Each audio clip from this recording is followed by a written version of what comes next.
Today we're at Byrider in North Charleston, looking at a 2012 Chrysler 300C. We're going to start our walk around here on the driver's side, just looking for any major damage, any dents, dings, scratches.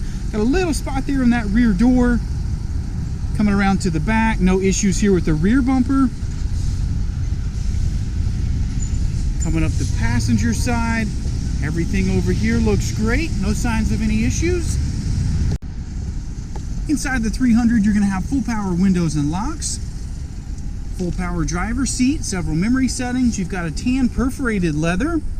127,356 is your current mileage. Your information display here, we've got AM, FM, satellite radio. Everything here is going to be touchscreen, heated seats, vented seats, heated steering wheel. You've also got the ability to put up and down the rear sunshade from here. All your climate control. We'll switch over to that navigation screen. Of course, Bluetooth pairs right up. You do have external controls for your volume as well as your climate control there if that display screen's a little too distracting while driving. The nice light wood grain trim. You've got the ability to cool and heat those cup holders up front, and then you've got some additional power options in that center console. Looking in the back seat now, we'll do a pan over the seating surface, looking for any damage to the leather. Everything back here looks to be in good shape. Good leg room.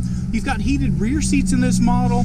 Additional power option. You do have the ability to control that sunshade from here too. So we'll go ahead and we'll put that up. Just showing you that everybody has the ability to put that sunshade up and down when needed for a little added comfort back here. Large trunk space in the back of the 300. And of course those back seats are split. They can be laid down from inside the vehicle. Another look at the back seat now from the passenger side. Quick spin around. We do have an armrest here with some cup holders, a little extra storage. And then those seat releases are going to be right here on the side, so we can easily get those seats folded down. We're going to wrap up in the front passenger seat. Full power for the passenger as well as the driver. Another look over the seating surface and those seat backs. One more spin around the rear. And that's going to wrap up your 2012 Chrysler 300.